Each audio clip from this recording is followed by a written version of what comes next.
Hello and welcome to the show. We are back at the Bajarama circuit driving 3 more vehicles till destruction, starting with a massive D series. This is the new crew cab version and, well, yeah, that's a big wheelbase on this car. Not quite as big as the Hopper limo, I will be honest, and this won't sort of tear apart in half quite like the Hopper limo would, but yeah, this a interesting prospect. While it is fairly heavy duty, it's also likely to have issues with the back of the truck. Now, we have run a couple of D-Series around here in the past, and what tends to happen is because there is so little weight over the rear and relatively soft suspension, it sort of boings around all over the place. It kind of bounces, it kind of gets thrown about in the air, and that can actually be real issues when we're trying to land some of the faster jumps, that, yeah, it will just launch the truck about all over the place. So we have to see. We have to see how it survives. Also, we are stuck with a terrible automatic gearbox because, yay, basically, fly through the air truck. Oh, that's the sort of bouncing that we can see. That's a brilliant example. Well, thank you, D-Series. Thank you, D-Series, for that wonderful demonstration of the issues we are likely to face here. In fact, the truck is so big I'm having issues righting it because I can't drag the thing far enough. I might have to put the force up on that one to roll this truck back over. That's in a park. Yeah, whereas other cars, that would have come clonking back down and, well, done a little bit of damage to the suspension to come clonking back down, and that would be that. Yeah, that's just launched the D-Series back up into the air. That is one of the issues that we are likely to foresee, and it can, oh, well, it can only get worse, really, if the suspension gets broken. Then we are in for a lot of trouble. However, we got away with that crash. I mean, it looked spectacular. We ended up upside down. However, it's not really done very much. The radiator is still in one piece. Oh, that's not good. We're not quick enough across there. Don't touch the steering because that will snap a wheel off. It might snap a wheel off anyway, just running down on the side like that, because this is a heavy truck. While it's not quite, you know, the semi-trucks, there's still a lot of weight behind this. Okay, we didn't snap a wheel off. Yeah, there's no good thing you can do there other than just leave it and let it do what it does and hope that you don't end up breaking the wheel. We are now pulling quite badly to the right from that. Not particularly surprising in all of that. However, we haven't actually snapped a wheel off, so we are okay. Radiator springs, are we quick enough? No. Oh, and there goes the radiator. That's not what we want to not what we want to have happen particularly, but not massively surprising. This is powered by the same engines as the normal D-Series. This particular configuration doesn't have a supercharger or anything, and of course it is bigger and heavier, so there is less performance. It's not terribly slow, but there is less performance, and there's not quite enough to make it across radiator springs. We are, oh, we're going to go for another tumble, aren't we? Yeah, I'm fighting the steering quite a lot. Oh, we got to come back down? Yes, we are. Quickly, Kruger. It's now kind of a chopped top, quite significantly chopped top there going on, actually. Oh well, never mind. Come on then, we're on towards the motocross section. Oh, we're going to get bucked around no end, aren't we? We're going to end up miles off to the side because I'm fighting the steering quite a lot. Never mind. If we can keep the front up, probably won't do too much damage down here. We're bouncing off the front suspension. It might bend it a little bit, but it's already far more broken than that. So, yeah, motocross section, this thing shouldn't be too bad down. Will we be able to do the triple? I don't know. We're asking a lot. Or almost. Almost. We landed right on the crest. Actually, surprisingly closer than I thought it would be to making it across there.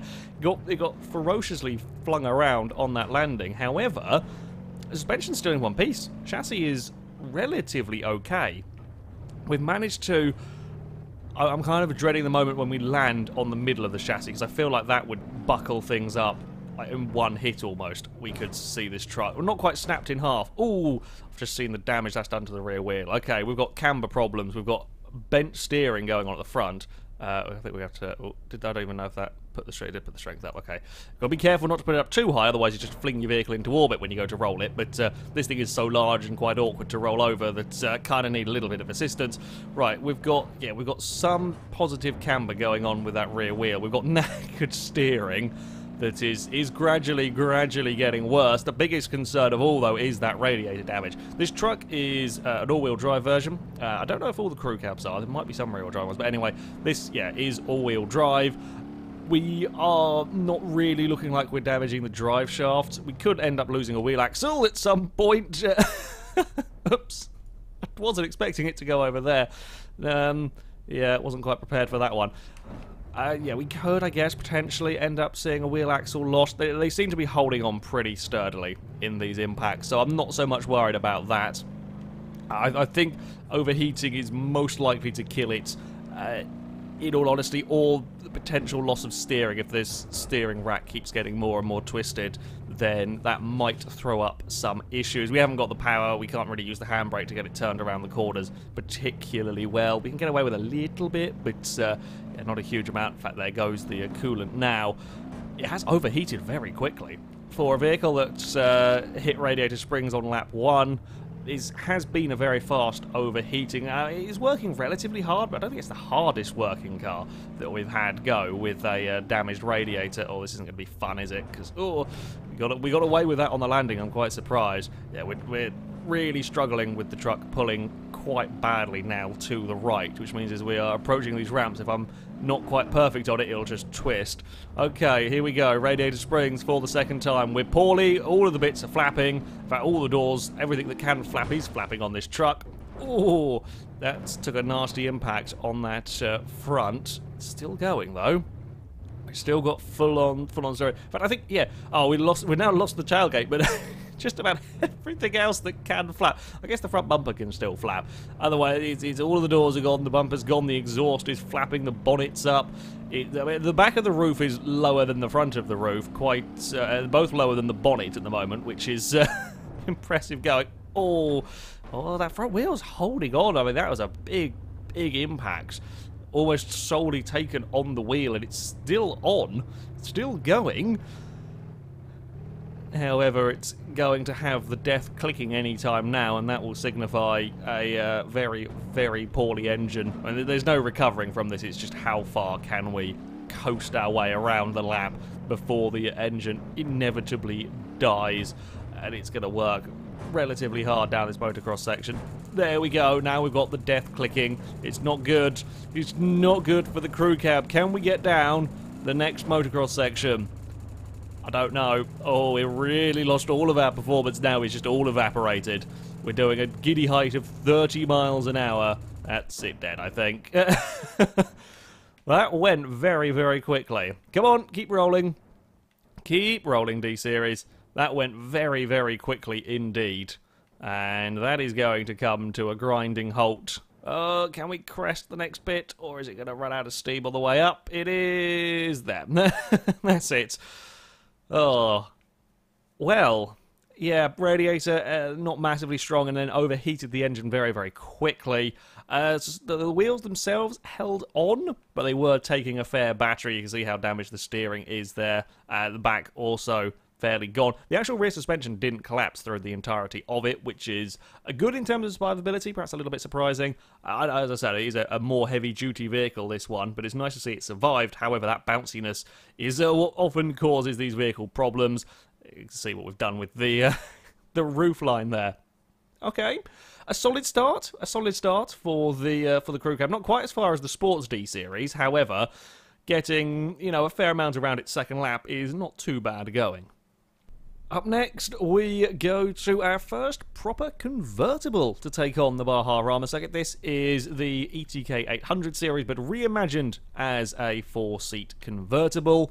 Yeah, aside from the Hell Jeep and the Rock Bouncer, it is our first car to go without a roof, and I'm kind of curious to see how well the lack of structural integrity will fare around this course. I don't know how the mod How Beam is going to simulate this, but we will very quickly find out, or whether it will succumb to the normal ETK problems of wheels picking off on the opening lap.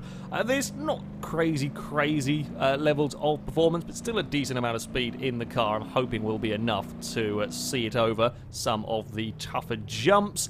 But yeah, I'm not expecting the wheels perhaps to survive, or we could have some weird chassis things go on with the car if, depending on how everything works with the lack of roof. Oh, we've got problems with the wheels. We've got big problems with that.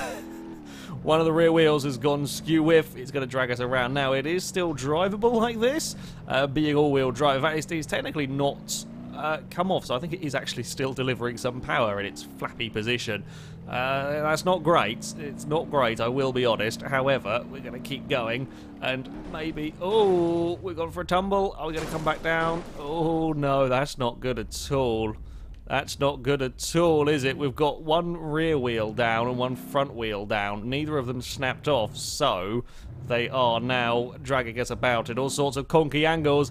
I think this is used the old ETK parts. This is the old 800 series with no, I can't get it to, come on, get around there. Haha! Yes, that is what we want. We're doing it. We will not be beaten by a cement mixer. There has been a lot of handbraking going on to get it around there, but we technically didn't go off the course. If this makes it past Radiator Springs, I will be amazed. Come on. There we go. It's kind of working. It's kind of working in a roundabout sort of way. I could do with losing. If we could lose the front wheel, that would work for me.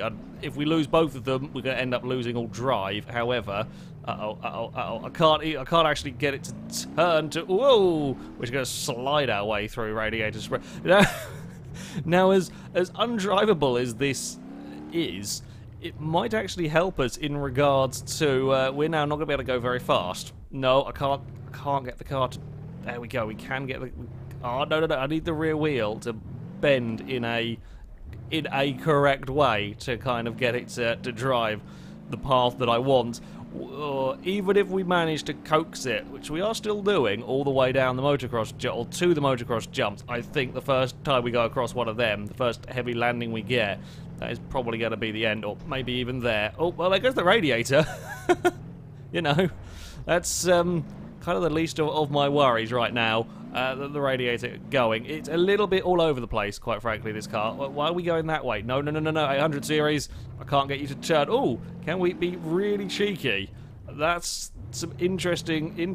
No, I'm not going to get that back, I don't think. I can't bring it back. It's gone. Oh, we were cheeky. I used the banking of the corner to try and get it turned. Even beaching it on the corner actually helped get it turned, but yeah. That's not good news for the 800 series convertible. It didn't work. It suffers the same old problems of the older ETK, or let's say the older ETKs. And ETKs before they got patched with their wheels, they're just way too weak. And in fact, this one here, perhaps one of the even weaker than the K series when it went round. As soon as you land on them, they snap, and that's it. You lose control of them. The annoying thing is that they're all still driven. They're all still being driven, which makes it even worse, because it's dragging the car about. If they were just flapping, I could just about deal with it, but because they're all being driven, they're just putting the car around in all sorts of peculiar manner, and there's no... I tried. I drove it for as long as I could with the wheels completely and utterly buggered, but... yeah, in the end, we just couldn't make it around the corner. I don't think it would have made it down the motocross jumps anyway. I think one or two hits would have killed it off down there. But, well, that is that. Not amazingly far from the 800 series convertible. And our final vehicle for the day is a front-wheel drive drag car. Now, this poses a whole set of different problems to, well, the normal drag cars, the rear-wheel drive ones that have gone previous. You see, you are asking the front wheels to do an awful lot of work to put down the crazy amount of power and still do most of the braking and all the steering. Now, they do have, to help them, some massively grippy tyres, which is good, in that, you know, it can deal with the power very well, and despite the lack of steering lock, because the tyres are so grippy, we're not going to have an issue getting around the corners, not like you would with a rear-wheel drive car, for example, with their skinny tyres at the front and little steering lock. However, the tyres being as grippy as they are do pose some problems. Grip roll is a real and present danger here. You will know exactly what I mean when it will inevitably happen. Well, it might not, because I might end up breaking the car before we get proper grip roll. But yeah, if we turn into a corner too hard, especially if we clip like the inside banking, or even if we just sort of start spinning the car, it's very easy for the vehicle just to get sort of too much grip. And with this being a relatively high centre of mass, in fact, we're going to have it go here. Yep. Nothing I could do on that one. Like the back end goes and then it just sort of snatches, grabs, and will end up falling over. It's not good, especially with the front wheels, because they're kind of trying to find grip. They might suddenly sort of snatch at the ground and snap wheels off. Don't really want to have that happen. Oh, we've got big issues with the rear axle. In fact, the whole rear axle, I think, is pretty much come unhooked from the car. It's sort of just doing its own thing back there. Look at it go. I guess I don't really care too much about the back of this car. Of course, everything's so important at the front here. However, the rear axle being snapped in that manner is just moving around and giving us more things, more problems to worry about on landings. Just kind of shuffles the car about. We should be able to clear radiator springs, no issue. In fact, the rear's just... what is even going on? I don't really know what's happening with the back of my car. It's sort of doing its own thing. It is very much doing its own thing, but we're not really going to... There's not much I can do about it. We're not really going to worry about that, so let's just try and keep our speed up across here. Go on, clear that, get a nice landing. I mean, the brakes aren't good on this thing with those huge tyres at the front. Oh, no, there we go. Okay, we're going to get back on track now.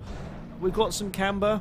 We've got a fair amount of camber, in fact, going on with this vehicle. Radiator has gone. I didn't actually notice the message come up, but we're smoking, so the radiator has gone, and overheating drag engines are not going to last very long. In fact, the Moonhawk, certainly, I know, just driving that car hard, even with the high-performance radiator working, will often result in a fire and the car dying very, very quickly. Can we make it? No, we can't make it across there. We've lost control of our vehicle. Oh, we're going to go for another twist. Now, we might still be survivable here. Oh, no, we're not going to be survivable here. I'm pretty sure that's killed our steering. Yeah. Unless, I guess, technically we're not really gone that far off the course. If we can recover it going this way, then that'll be good. If we can recover it before we go off the map. Nope. Ooh. Okay, come back down, car. Come on, go on. Let's try and put you back on the course. There we go. That is one of the unforeseen issues. That's steering dead. I can't recover it from here without grabbing reverse. I've done as much as I could to recover this vehicle, but with the lack of steering and with that, it's the front right wheel is broken. I could live if it wasn't the fact that that wheel was being powered, which... Actually, that's a really weird way it's broken. So the front left doesn't turn right, and the front right doesn't turn left. So there's literally no way of recovering it at all. It's not the camber that killed it, it's kind of the toe that's got it, the sort of the toe in we've got going on there that has kind of rendered the steering useless on the drag car. Yeah, I'm not particularly surprised. It was interesting with the rear suspension damage that we had going on there. The way that was kind of bouncing about almost completely freely of the car. That is a new one. But yeah, with so much importance on those front wheels and with so much speed going on, it was always likely that something was going to go wrong up there. And yeah, completely ruined steering is what would kill it. And let's face it, with much less, steering movement in general, steering lock in general, when you start bending a little thing up in this, that was always likely to be a problem. The front-wheel drive drag car could not make it off of its opening lap. So on to our results table, and it's not a massively high-scoring round today. The Crew Cab D-Series would go furthest of the lot, up into 35th place with its overheating engine. It goes further than the Hopper Limo and the Pazima Estate Car, however, can't quite beat the off-road Moonhawk, and we're only talking a few centimetres that the off-road Moonhawk got further. But yeah, Crew Cab held on pretty well. The wheels are very, very strong, but as soon as your radiator's gone, that thing overheats incredibly fast. Much further down, we find our two other vehicles. The Legrand in 74th place does go fractionally further than the off-road Barstow, but yeah, the steering on that just too susceptible to damage. Likewise, the 800 series convertible, well, multiple wheel failures would see that one out and completely uncontrollable. It does beat the T series, the Barstow, or the Stars I series, but this is right down towards the very bottom of the table. That's the way that it goes sometimes. The Formula 1 car got further than the 800 series. Goes to show you just how weak the wheels can be on those ETKs. That, though, is going to be it for this video. As ever, I shall link all the mods I've used in the description, so you can download them, have a go with them yourself. But thank you very much for watching, and until next time, goodbye.